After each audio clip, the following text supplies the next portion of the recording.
Welcome, everyone. I'm Jennifer Mnookin, and I have the great fortune of being dean here at UCLA School of Law.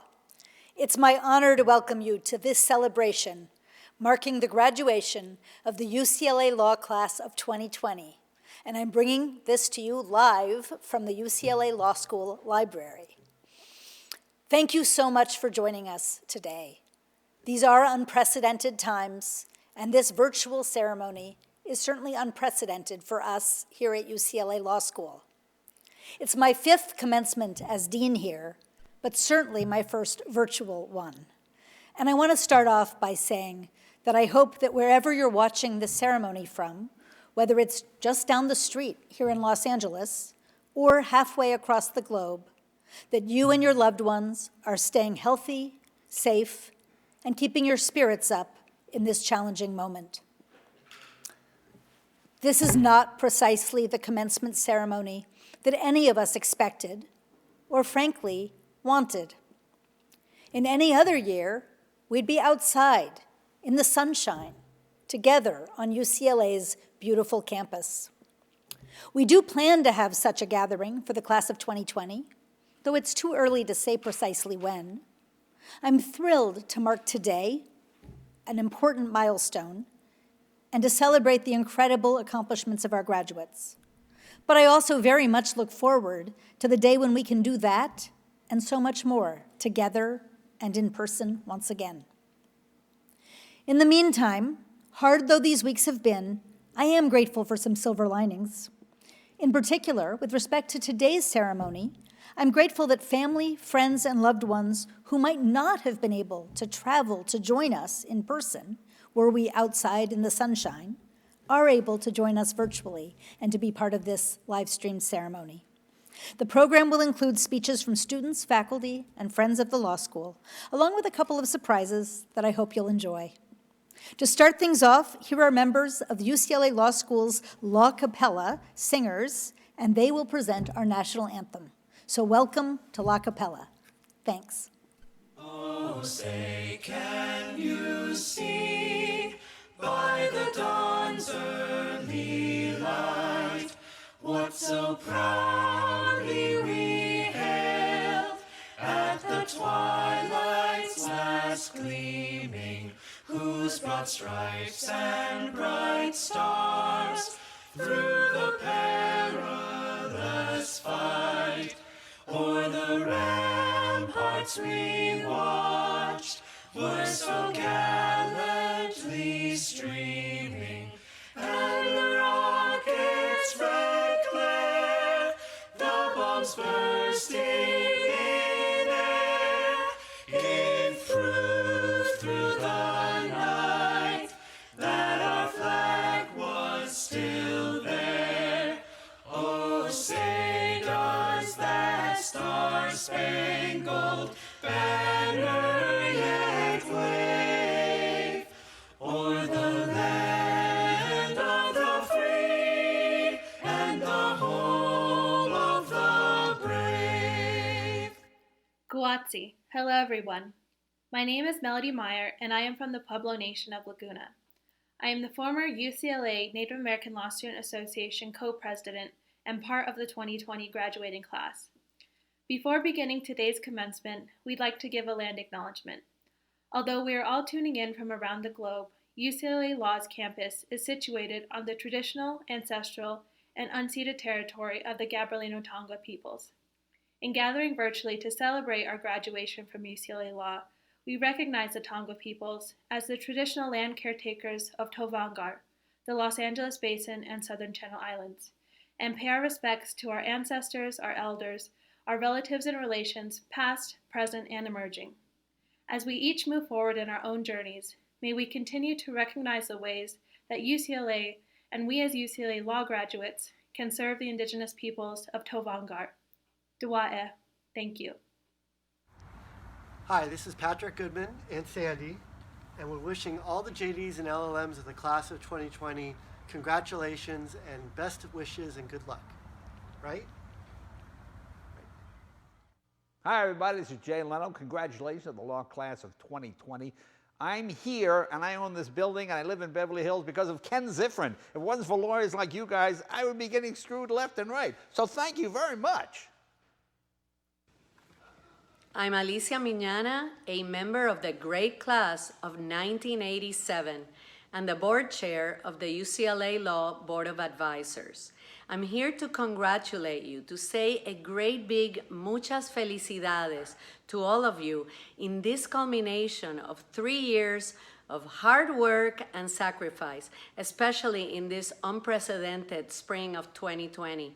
You have shown us that yes, you can, sí se puede. And now I'm going to introduce the speaker you've all been waiting for, the Dean of the Law School, the Ralph and Shirley Shapiro Professor of Law, my very good friend, Jennifer Mnookin. Thanks, Alicia, for that very nice welcome and your warm congratulations to the fantastic class of 2020. And thank you to all of our speakers and guests throughout today's celebration. Now, to the members of the UCLA Law class of 2020, you made it. Congratulations. I'm just thrilled and proud of you, and all of us in the law school community feel enormous pride in seeing you get to this moment today. You have truly been exceptional students in an exceptional time. I hope you feel as proud of yourselves as I and all of us here at UCLA who have worked with you, learned from you, taught you, and had the pleasure of getting to know you. We all feel so much pride about this day arriving. This is truly a moment to celebrate, and I hope you feel a deep sense of satisfaction and accomplishment. You deserve that. At the same time, none of you did this alone. Your achievements are your own, but they are also shared. Each of you has been supported, inspired, mentored, and lifted up by others. And so I would like to take a minute to acknowledge that. And I hope you'll join me in thanking all of those who helped you along the way. I'm referring, of course, to your friends, your parents, your spouses, your children, your siblings, other family members, many of whom are watching right now and cheering for you. They've been there for you throughout law school and during the trying times of the last few weeks and months. And so to your families and friends, I want to say, I recognize the collective sacrifices and the deep care and support that have helped your graduate get to this day. Thank you. And to our graduates, I know that some of you are together with close family right now, and others are physically far away from those about whom you care. Either way, please reach out and take a minute to thank them for their role in getting you here. I also want to thank the faculty and staff of UCLA Law School for their roles in getting you here. Graduates, I hope you'll take a minute too to please think about a faculty member or staff member who was there for you at a moment that mattered. Perhaps it was a class that grabbed your attention and inspired you and shaped your legal interests.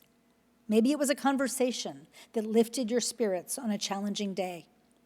Maybe it was someone who helped you navigate the labyrinth that the UCLA bureaucracy can sometimes be. Or perhaps it was someone who connected you to an alum for mentorship or an opportunity. We at UCLA Law School have a faculty and staff who care deeply and who are enormously invested in your growth and your success. And so to them too, I say thank you, all the more so for all they've been doing over these past weeks in this pandemic, often in challenging circumstances of their own. Unfortunately, because of the impact of the pandemic, I am well aware that some of you and your family members are dealing with alarming health challenges and devastating financial hardships. All of us have had sands shift under our feet in this unsettling time. Moving to remote learning in March was sudden and disorienting, and you, our graduates, had to give up on planned speakers and events, gatherings, and a host of end-of-the-year traditions, and that's painful. Of course, law school is hardly a picnic, even in the more standard times. But you, the class of 2020, completed law school in the midst of a global crisis. And you persisted, and you've done us proud. You've been there for each other, you've stayed involved, and you've stayed committed to your academics. Many of you have been volunteering in your community. You've worked to maintain our community, even within the mandates of social distancing. You're not the only group of UCLA law students to go for a stretch without a law building that you could inhabit, or to rise above challenging circumstances. Today's the last day of UCLA School of Law's 70th academic year, and the echoes of our history reverberate. Students in our first two classes also learned and studied in a somewhat makeshift environment, albeit one befitting the analog age. When the law school opened in the post-war years, we had no building. Classes were held in dim, prefabricated structures, and among our first students were a number who had personally experienced a global trauma while serving in World War II.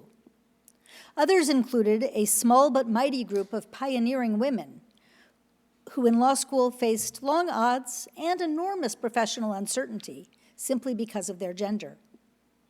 And this group of our first sets of graduates not only made it through, they shined. They set the standards of service and achievement that have guided our school since. They're not all still with us, but I've had the chance to get to know a few of these graduates from our very first classes, now in their late 80s and 90s.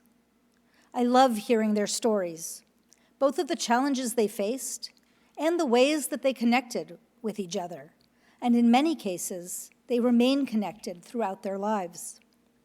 I'm struck by how vivid and defining their law school experience remains for them, even 65 or 70 years later. Some of them still remember the specifics of being called on by a particular professor on a particular day. Earlier this week, I asked one of our early graduates, now sheltering in isolation, what advice he would suggest that I give you today. And he told me this. He said, tell them they've got this. They're readier than they know and better prepared than they fear, and tell them to stay connected to each other. I think he's got it just about right. I hope you can face this intimidating moment with confidence. Confidence that challenging moments like these are precisely what you've been training for here at the law school. There aren't easy answers to our current predicament. That's true. But lawyers face thorny problems every day, tough situations without quick fixes or simple solutions. And in those moments, you've got the resources to handle this. The powers of analysis, your experiences, your empathy, your grit, and the mastery that you've spent the last 3 years developing and that you will keep developing as you move into practice. Daunting as it may seem, I know you've got this. I've seen firsthand your empathy, your passion, your desire and ability to make a difference. I've seen your fortitude and your ability to problem solve and to lead. And if you stay connected to and supportive of one another, you will be all the stronger for it. I've watched you shine here at UCLA Law School, and you've accomplished a great deal in your time with us, whether that's 1 year as an LL.M student, 3 years as a JD student, or the time it took to complete an SJD degree. That includes the moot courts, the mock trials, and the transactional law competitions you've participated in and often won. It includes the amazing events you've organized, the extraordinary pro bono work that you've accomplished, the journals and articles you've published, the courtyard ping pong records you've smashed, and the thoughtful, often dazzling legal analysis you've provided both in class and outside of it. Some of that inevitably had to stop when we went remote in March. Other parts did not. And so many of you, even while studying remotely, and sometimes at a great distance from Los Angeles, have jumped in to serve your fellow students and your fellow human beings. You've contributed to our student-run mutual aid network, offering essential items and services to your classmates, as well as to others in need. You volunteered to assist people thrown out of work by the crisis and help them to secure millions of dollars in unemployment benefits. You played key roles in the launch of new companies based on your legal skills and innovative uses of technology. You've worked to bring accountability to prisons and detention facilities that are doing too little to protect the safety of those people in their charge. Those are a few examples, and there are so many more. And any person, and certainly any proud dean imagining the sea of graduates who I wish could be here physically in person, knows, I know, that you have all the tools, the brilliance, the grit, and the commitment to achieve your goals and to make a difference. Yes, you have the distinction of graduating from our great law school in the midst of an unprecedented global pandemic. That will be part of your story. And that's not an easy thing, to say the least, and it's not what any of us would have wished for.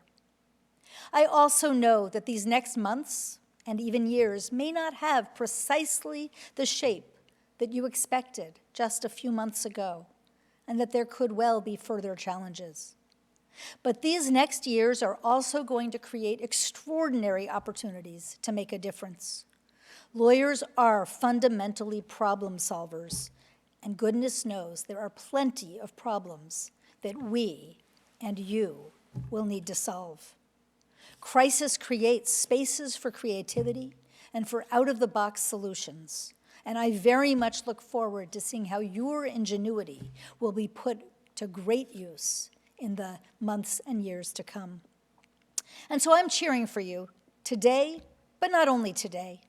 I'll be cheering for you, and I hope with you, for a very long time to come. And based on everything I've seen of you during your time with us, I know that you have everything it takes to make a difference. Today, UCLA Law School sends into the world 315 JD graduates, 212 LL.M students, and 2 SJD recipients. Years from now, our fellow Bruins will look back at this moment in challenge and at this class of 2020, and they will see that you succeeded, you persevered, and you will inspire them. I am not certain when this pandemic will be behind us, but of this I am absolutely certain. Like our first classes of students, and like so many UCLA law graduates who came before, your energy, your excellence, and your empathy will all serve our profession and our world. Individually and collectively, you make me hopeful about our future. Thank you for that, and very warm congratulations to every one of you. Now it's my great honor to introduce our keynote speaker, former U.S. Attorney General Eric Holder, Jr. When we consider the qualities that motivate all of us at UCLA Law, excellence, intelligence, drive, empathy, a commitment to leadership and public service, we often look to our most accomplished lawyers and leaders to set those standards. Attorney General Holder truly embodies those qualities. A former judge in Washington, D.C., and federal prosecutor focusing on cases of government corruption, he went on to become the 82nd Attorney General of the United States and the first African American to serve in that role. His tenure was the third longest in history. Now a partner at Covington and Burling, Attorney General Holder is an inspiring model of service and excellence. I'm so pleased that he agreed to share some words with you today, and it's my genuine pleasure to introduce former U.S. Attorney General Eric Holder. Let's give him a round of applause. Hello, class of 2020. It is a great pleasure for me to join you and the people who made this great day possible on the occasion of graduation from the UCLA School of Law. Now, this is, to say the least, an unusual way to graduate and a different way to give a commencement address. I wish that we were in Los Angeles, enjoying a great weather day and in the company of one another. Instead, I come to you digitally from my home, my basement in Washington, D.C., and in my dress sweatpants. Now, this is a time of significant challenge. It is also a time of great opportunity. To you, This graduation time may seem greatly unfair and highly unfortunate, but you're not the first law school graduates to enter the profession at inopportune times, and you will certainly not be the last. Your responsibility as graduates of one of the finest law schools in this nation is to overcome the circumstances thrown at you and use your formidable skills to make better the nation that you will now be called upon to serve and ultimately to lead. Do not bemoan your fate. Ask instead how you can improve the lives of those who are suffering through this health and economic emergency. Ask how you can help to address long-standing issues of inequality, injustice, and unfairness that this pandemic has helped to make even more apparent. Be leaders in the fight for our climate, in the struggle to protect and to improve our electoral system, and in the quest to ensure the civil liberties of all in this nation. You are unusually talented, and you are superbly trained. You have been given great gifts, and you've worked hard to achieve so much. You must now take on a great responsibility. Now, you may doubt your abilities as young attorneys to actually make positive change occur. But since America's earliest days, young, dedicated lawyers have been using their knowledge and training to stand up for justice, finding that their education not only armed them with an ability to change the law, it also provided them with the power to change the world. Our best example of this may be our earliest example, the development of our Constitution. 233 years ago, May 14th, 1787, a call was made in Annapolis, Maryland, to every state delegate to come to Philadelphia for the Constitutional Convention. That summer, as the story goes, the wise old men of the Republic gathered to draft what would be, despite its imperfections, the greatest legal document in the history of mankind. Now, these framers rightly believed that the Constitution would provide a framework to extend their commitment to justice and opportunity for all. And we have been taught it was these elder statesmen who hoped it would serve as a shining example for all the world. Well, the only trouble with this story is that it's not entirely accurate. Our Constitution was actually established at the insistence of and through the advocacy of young people, and specifically young lawyers. Those who supported the Constitution, the Federalists, were on average at least a decade younger than their opposition.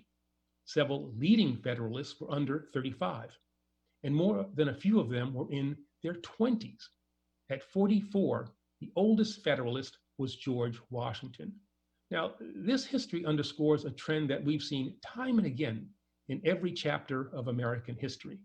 Young people are uniquely qualified to reimagine, and in doing so, to reinvigorate the law and the world. Many of the great social advancements in our nation's history were, in no small part, the result of ideas that young people, and particularly young lawyers, envisioned and over time implemented. This is evident whether you're looking at the eradication of slavery, the birth of the women's suffrage movement and the passage of the 19th Amendment, or the passage of the 26th Amendment that ultimately enabled young people to participate fully in our electoral process. You must resist the temptation to feel as though you have been dealt a bad hand. In fact, what you have been given is a rare chance. Know this: times of difficulty, of novel questions and new tests are the most exciting and most consequential times to be a lawyer. Since our nation's earliest days, the service and contributions of attorneys, and very often of young attorneys, have kept the great and unique American experiment in motion. Throughout our nation's history, people with exactly your training and your experience were on the front lines of efforts to make this country better. Now, graduates, it's your turn. And today, it is your time to improve the course of our country and world, to strengthen the structures and rules that govern our society, to find the most innovative and effective ways to combat injustice, and to ensure that the change that you envision is transformed into the reality of people's lives. I realize that I'm asking you to take up and to carry forward some weighty responsibilities, but I have no doubt that you are ready. After your time on this campus, you are superbly prepared. Just think about what you have learned here and how much already you have achieved. So congratulations on reaching this moment. And thank you once again for allowing me to celebrate it with you. I'm proud. I am proud of each and every one of you, and I'm counting on all of you. A world that is so riven with misgiving and despair is also full of hope and hungers for the possibility of change. You must use your God-given talents and acquired skills to make this world, your world, a truly better place.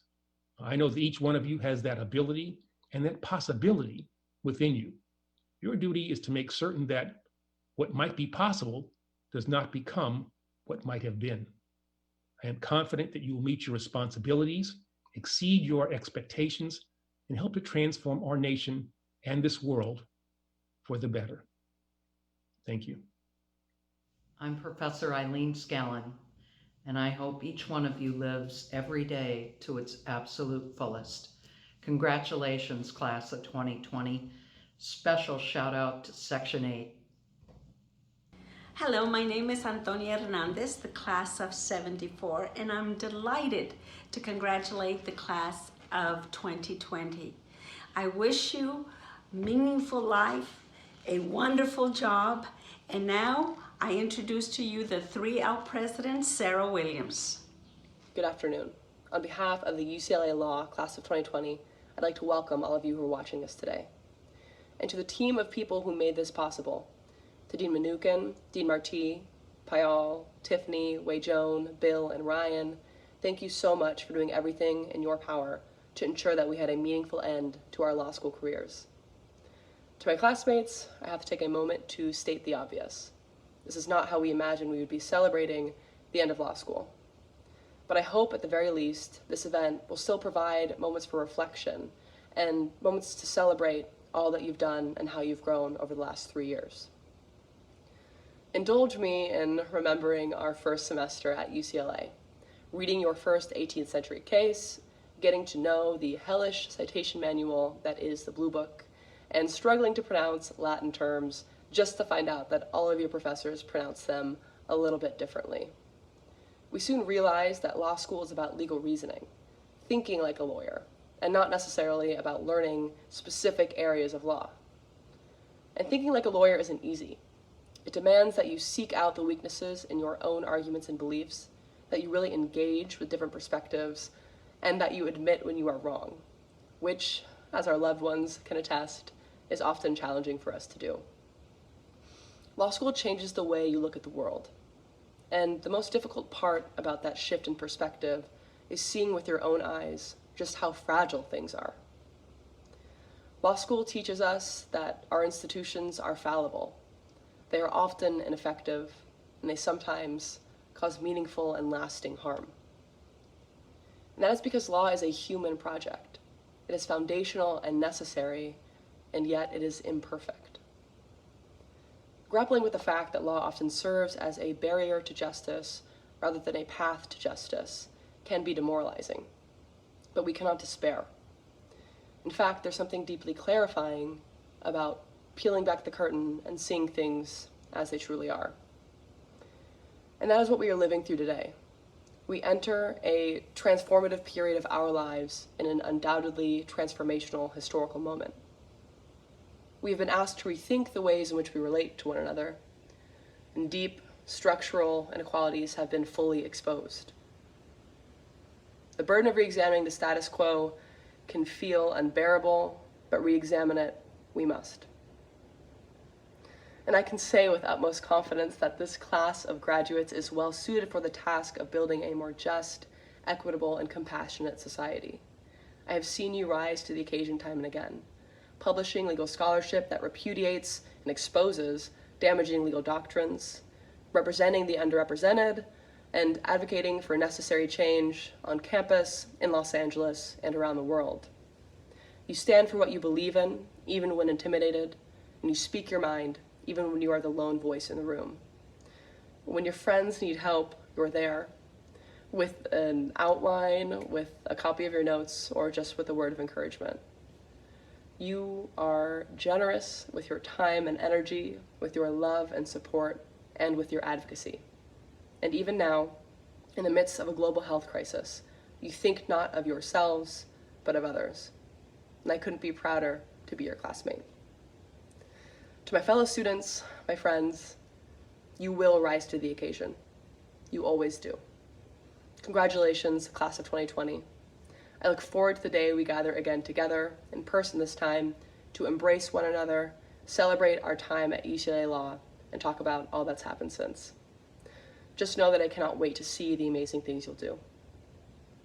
It is also my sincere honor to introduce the class of 2020's Professor of the Year, Professor LaToya Baldwin Clark. Professor Baldwin Clark teaches sociology of the law, property, and family law here at UCLA.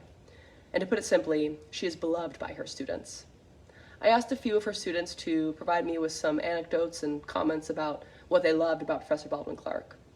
One student highlighted how well Professor Baldwin Clark transitioned to online teaching a semester. And she said, "We soldiered along together." She was so wonderful and real, acknowledging that it was a strange and stressful time for all of us, herself included. Yet she led by example and maintained a great attitude that made me feel like it was all going to be just fine.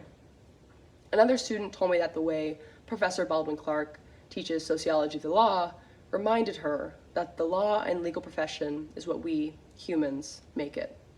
And while the power we assign the law can undermine justice, we can also choose to understand the law with the explicit goal of questioning it, shaping it, and wielding it for good. The class of 2020 thanks you, Professor Baldwin Clark, for your honesty, your insight, and your grace. Congratulations. I'm honored that you've chosen me as the faculty member that will leave you with some words today. Whether they'll be words of wisdom or words of a different sort, I will leave that up to you to decide.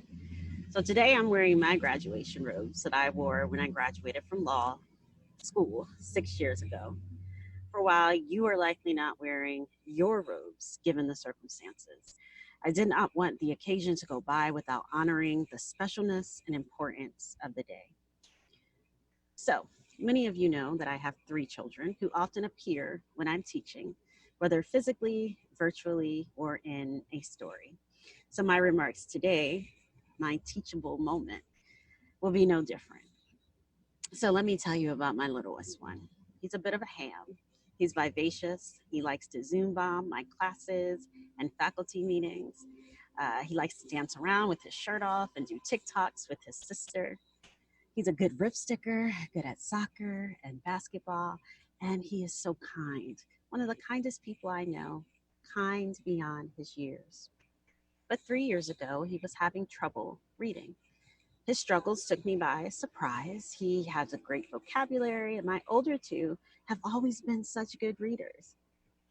Learning to read around 5 years old. His struggle concerned me. Why is this so hard for him? He's so good at so many things. Why not this? Why can he not understand that CAT spells cat? Why can he not understand how to sound it out? He just saw this previous word. He just saw it on a previous page. Why can't he remember how to do this here? When you arrived as 1Ls, you were a lot like my little one. On the eve of your arrival on campus, the Office of Admissions sent the faculty an email telling us how accomplished you are, how many countries you represented, what advanced degrees you held, the careers you had before law school in both the public and private sectors, and your talents in arts, entertainment, and sports, and your commitment to social justice. So you did not know how to do this law thing, though. And maybe you felt like my little one felt. Why can't I get this? As you're reading your casebook, what does this word mean? How do you pronounce it? Yeah, I understand IRAC. You told me how to find the rule in the previous case, but now I need to know how to do it here, and I can't.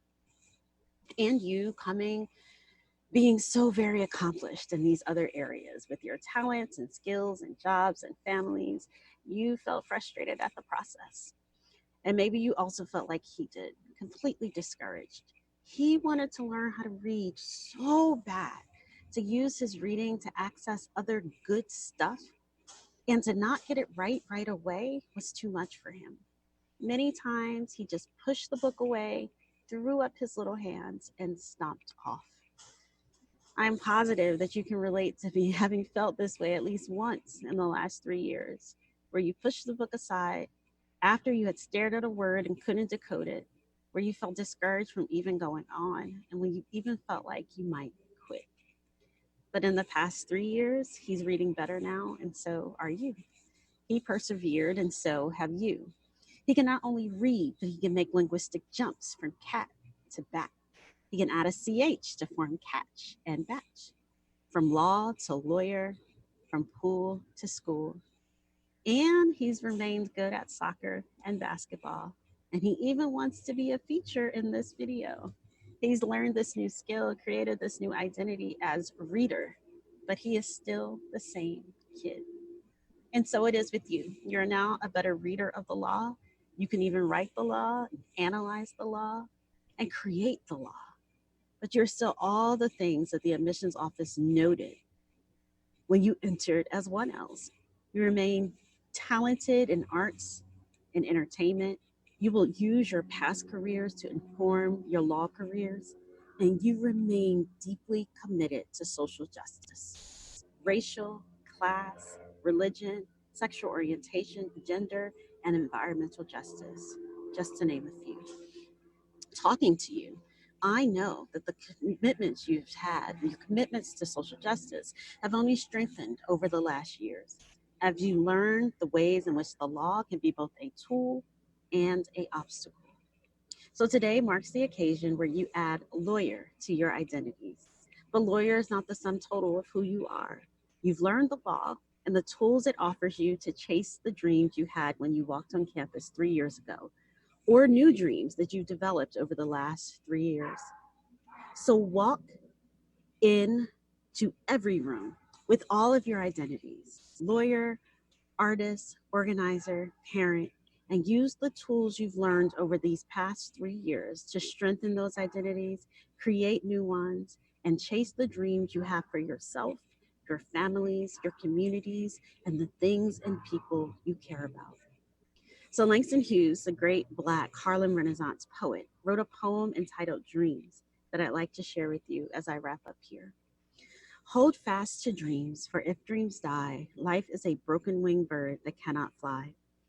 Hold fast to dreams, for when dreams go, life is a barren field, frozen with snow.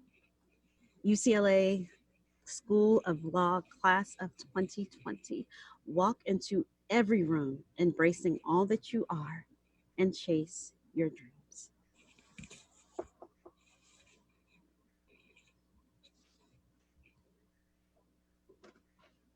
Good job.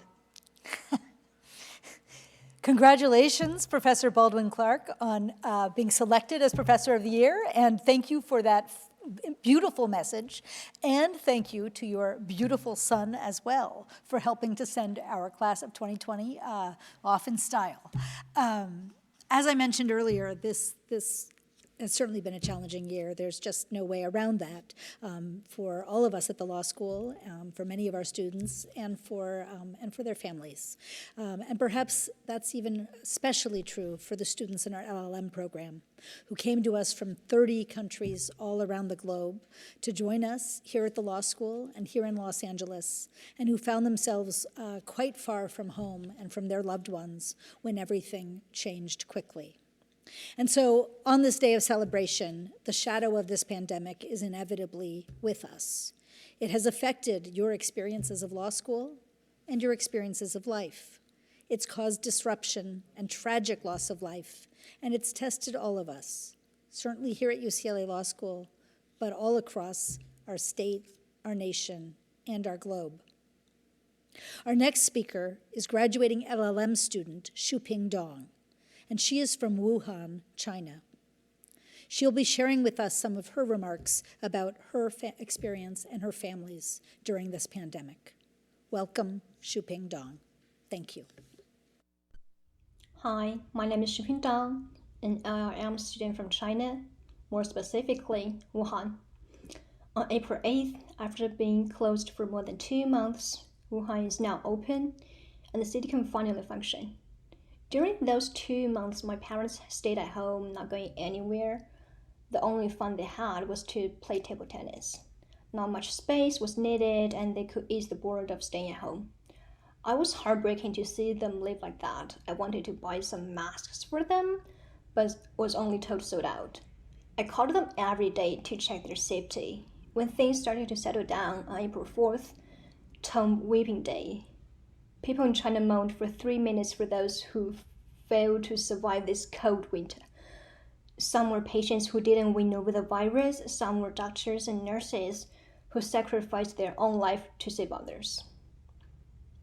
There are many hate comments online though, but I don't see why. I don't see why people who contributed their life to fight against coronavirus deserve to die twice. I don't see why those who stayed at home for 2 months, stopping it from spreading, deserve to go to hell.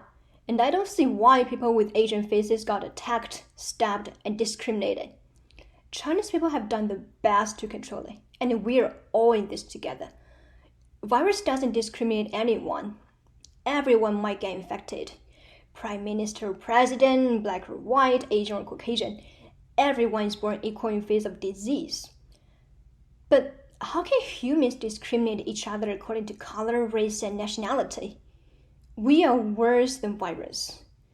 It's unfortunate that such disease is putting all humans in danger, but humans are supposed to be much cleverer in teamwork. This is not the right time to shift blame, dodge responsibility, or set up racism. Isolation, marginalization, and discrimination will only make things much worse. In order to win this battle without smoke, humans gotta unite as one to fight against it. Unity is strength. We're all going through an unprecedented hard time, and I encourage you to stay strong. Staying at home, washing hands more often, and practicing social distancing. Everyone is playing their role in fighting against coronavirus and creating a safer world in the near future. Many thanks to UCLA School of Law for offering us academic and psychological support, for always being there to help their students and offer the best.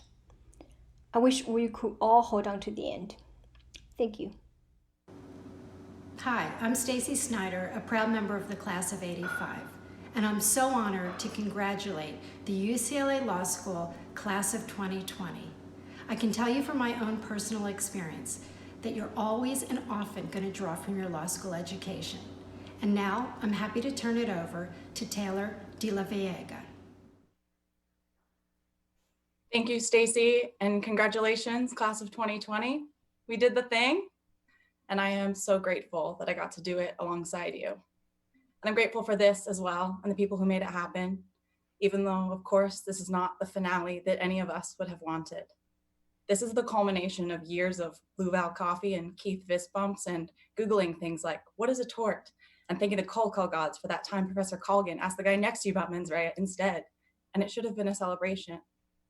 And losing the ability to have this celebration in person together is a small loss in the scheme of things, but it is a loss nonetheless, and one we have to mourn, because it is impossible to respond with the kind of urgent empathy to which we are all called in this moment if we don't make space to grieve for these little losses. And so my heart goes out to everyone grieving for their own losses, large and small. Lost graduations and weddings and birthdays, lost moments and shared experiences and time together, and God forbid for the loss of people that we care about. I am so grateful to have had the opportunity to watch these people that I love be and become the lawyers and the human beings that the world's about to need them to be. I have been endlessly inspired by the things that brought my classmates to law school. Your sense of injustice, your need to be challenged, your drive to be a force for change, to have the power to make people sit up and listen. I also spent my time here waiting for someone to stop me at the door and say, no, there's been a mistake. I showed up to the first day of every class and summer job, waiting for someone to ask me, what makes you think you're smart or competent or capable enough to be here? I know I'm not the only one who's ever felt that way. All I know is what I, with the help of some of my best professors, spent 4 years trying to convince myself. Of course, it's not a mistake. Of course, you're supposed to be here. You are more than deserving of a seat at the table, and not a folding chair, a good one with arms pulled up right in the middle. Maybe this is because law is such an elite institution, imbued with power and privilege and status, and like other elitist gateways, law school requires that you embrace the norms of the system to which you seek admission. It teaches you to think in terms of instrumentalism, to emphasize authority but not question it, to reject risk and frame big, important questions in dry, obtuse, and distant legal language. It teaches you to read the black letter on the white page, but not only to ask about the very human stories behind that short description of facts at the top of a case. It also normalizes what can be an alienating environment, one in which your worth and your prospects are ostensibly determined by this outdated and opaque system of grades and rankings, one that we know doesn't measure our intelligence, but also doesn't accurately reflect how hard you worked, how much you enjoyed a subject, or how good of an attorney you're about to be. It asks you to sacrifice these parts of yourself, your time, your energy, your mental health, your money, your less cynically held worldviews. It's almost a truism that many of us seek a JD so that we can affect some change in this world. And yet for almost all of us, we get to law school only to find that some parts of it are simply incompatible with our values, that it operates to isolate us from the things we care about, not to mention from each other. And yet, in what is a testament to the grit and character of my colleagues and classmates, we achieve and succeed, and we care about each other. And we are anxious to get out into the world and continue to do so, or at least mostly. Like you, there's a part of me that wants to stay just to see what shenanigans the Rum Club will get into next. But for the most part, we are anxious to be out and prove we've got it. We can do these things and look at all these things that we have done. And this is how it should be. That's why you and I and anyone who's still watching made the time and the sacrifices so that we could do this exact thing that we are here to celebrate. And of course, we are filled not just with gratitude for our time here and joy because of the people we had the privilege to learn with and from, but with hope. More than anything, I hope that you and yours are safe and healthy and well. I hope you don't have any regrets, and that the things you do regret are not the times you try and fail, but the times that you fail to take risks, fail to be brave, fail to be kind. I hope you can remember that despite the narrative we embrace while we are here, success is not some zero-sum game. Success is like kindness or happiness or compassion. It is not a finite resource or a winner-take-all competition. I hope for all of us, transcripts full of S's or P's or whatever success means these days, and that we remember that success is a function of luck. And of course, it's not random. You did the work and you're here, but you're here and therefore lucky. I hope you choose to do things that serve people who have nothing in common with you but your humanity. I hope that no matter where you are or where you go next, or what room you find yourself in, that you never respond to injustice mildly or sensibly. I hope instead that human suffering always makes you angry, always inspires you to put this achievement to work. We lost Toni Morrison at the beginning of this academic year, and so in her honor, I will end and tell you that I hope you remember that when you get these jobs you have been so brilliantly trained for, your real job is that if you are free, you need to free somebody else. If you have some power, then your job is to empower somebody else. Congratulations, class of 2020. Let's go do the next thing. Hey, this is William Boyd. I'm up here on the top of St. Verlaine Mountain in the southern end of Rocky Mountain National Park. You can see Long Speak, one of our 14ers back behind me. I just wanted to congratulate the UCLA Law class of 2020 and wish you all the very best. Get out there, do good in the world, kick some ass, find some joy even in this broken world, and please stay in touch. Congratulations. Love you guys. Hello, I'm Huang, the first LL.M graduate ever to attend the UCLA Law from China in mid-80s. I'm so delighted to offer this toast to the UCLA Law class of 2020, especially the LL.M graduates. I know this has been a very challenging year for everyone, and I know that you will persevere. Congratulations. My name is Daniel Zimmermann, and I'm a member of the great UCLA Law LL.M class of 1996. I want to offer my congratulations to the UCLA Law class of 2020, but especially to the LL.M graduates. I hope you had a wonderful experience at the law school, notwithstanding the terrible disruptions of the spring. And now I would like to introduce the class of 2020 LL.M speaker, Adwoa Ankoma. A perspective shifting year. My UCLA year has been a perspective shifting year. I do not think the same as I did when I arrived here. I do not see the world the same as I did when I arrived here. I am seeing the world through new lenses, and I am also so grateful.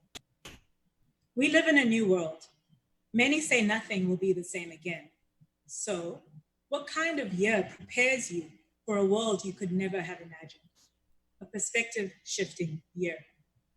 When you are an LL.M student, every single subject has a silent comparative in front of it.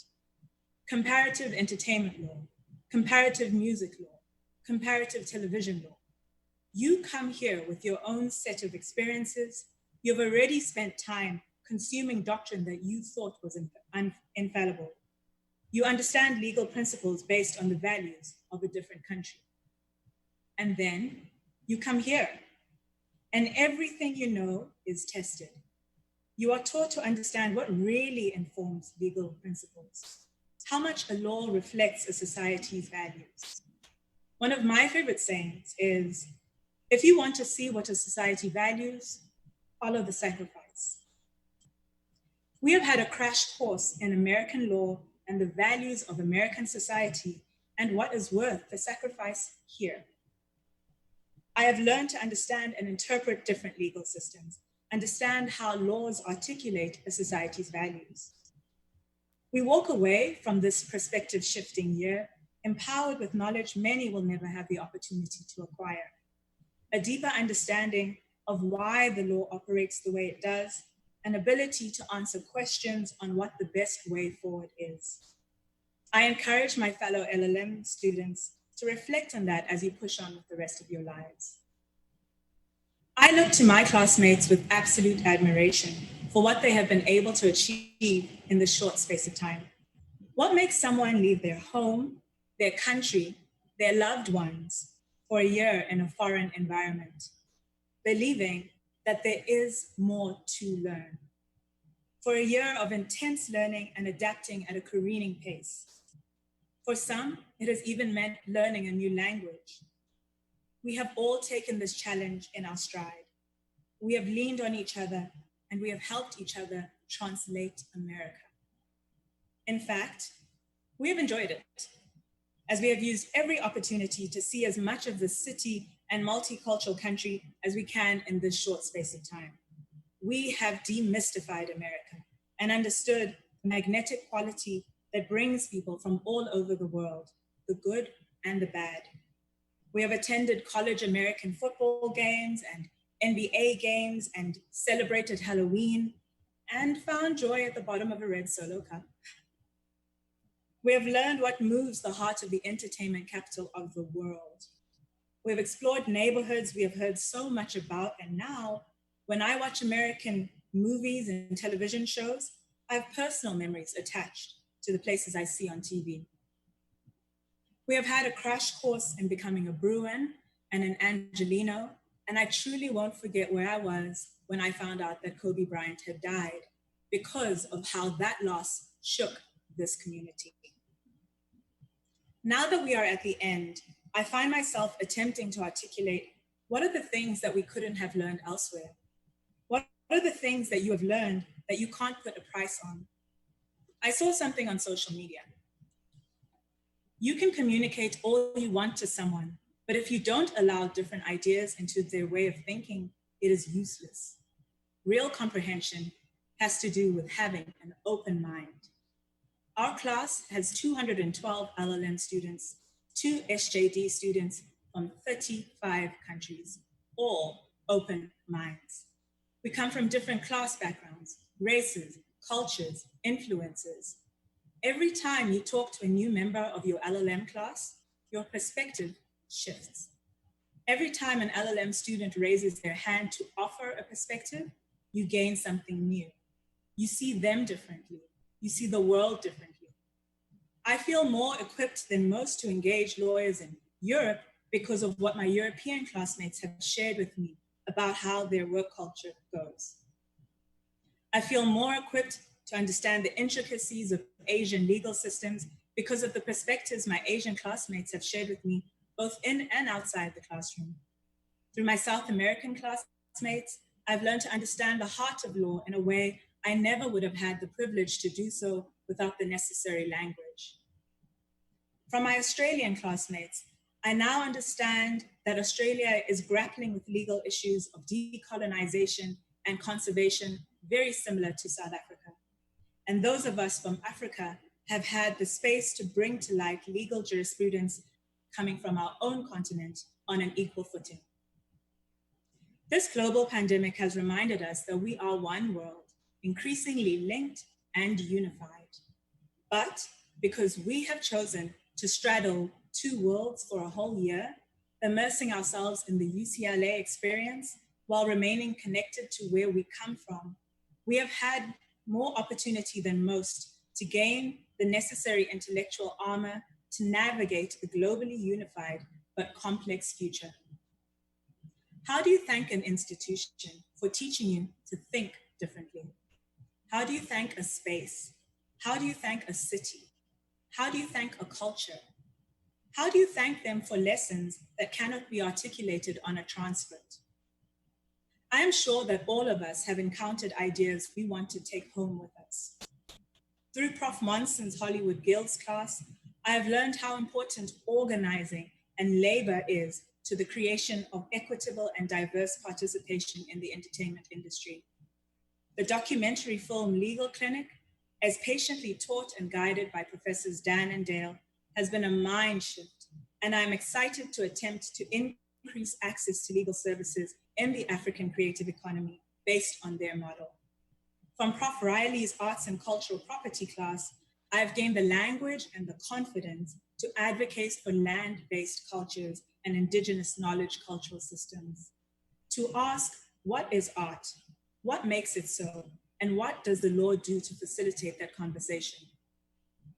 From the entertainment specialization courses, I understand the legal framework that underpins the success of America's great entertainment and sports industries. And insights I have gained in the design of global IP systems and how America has uniquely crafted its own intellectual property architecture to enable growth gives me the tools to advocate for better serving intellectual property systems in emerging economies. I appreciate the law school's authentic approach to wellness and research.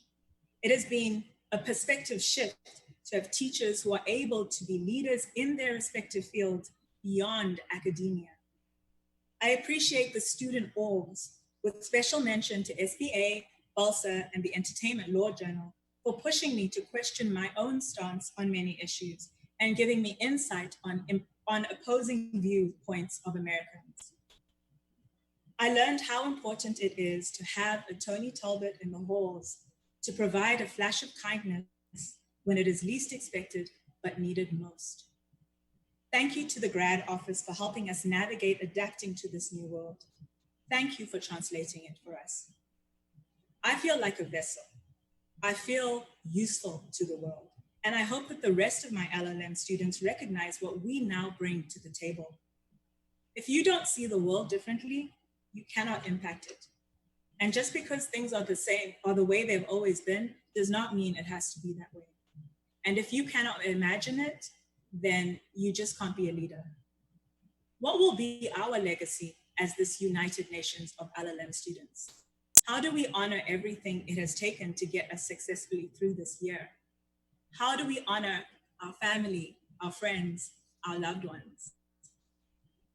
We are no longer the people we were when we started this program, and the world is not the same, but hopefully we are better. So go out there and do the most. Thank you. Hi, I'm Kara Horowitz. I co-direct our Environmental Law Center, the Emmett Institute on Climate Change and the Environment. I'm here with Cutie and Molly, Jonah, and we're here to say congratulations to the class of 2020. Congratulations! Yay! Especially the environmental law graduates among you. You guys are resilient, and I can't wait to see what you go off into the world and do. Congratulations! Bye-bye! Cutie! Bye. Thank you, Professor Horowitz, and Molly, and Jonah, and Cutie for those wonderful congratulations. And a huge thanks to all of our student speakers and for your incredibly moving and inspiring words. I'm really touched and affected by everything I've heard, and thank you. Thank you for offering these remarks. It means a lot to make this virtual commencement as meaningful as it can be, and you are all absolutely inspirational. I also want to thank the families who are here listening, friends, faculty, staff, alums, and students who've joined from near and far to listen on YouTube and Facebook and Vimeo. And it's really, it means a lot to me that we've been able to try to put this together even in these circumstances. And that took a lot of creativity from a number of staff members as well. And I really want to give them a thank you and a shout out too. But most important, to the class of 2020, congratulations. This is an ending. It is also a beginning. You are going to go and do fabulous things, and we are going to be cheering and watching. Don't be strangers. Please stay involved. We are so proud of you. I am so proud of you. And my hat's off to you. I guess I should say my tam off to you. Congratulations to the class of 2020. You guys rock. We're now going to see the listing of everybody who's graduating today, and that's going to scroll across the screen. And then after that, we're going to have a few more special remarks for all of you. But congratulations, you deserve this. Please do something to celebrate, and big, big, big congratulations.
Hey, class of 2020, this is Professor Bank. I want to wish you the best on your graduation. Congratulations. It's been a tough year, but I know you guys are going to hammer it home. Class of 2020, the Marti here with some unsolicited words of wisdom. First, trust what you already know. Second, remember that you had amazing times before these wild times and that you will have amazing moments again. And third, don't make choices in your life just to try and keep every door open. Make choices that are right for you, make choices that you'll always be proud of, and make choices that will keep things interesting. Best wishes, miss you, and I'll see you again soon. Hi everybody, this is Keith. To the class of 2020, let me just say I miss you guys, and your future is so bright, every single one of you, that you're all gonna have to wear shades. Good luck. Listen, class of 2020, I don't have much time. The roots, they're back. But I just wanted to say congratulations on your achievement and good luck. If you don't hear from me,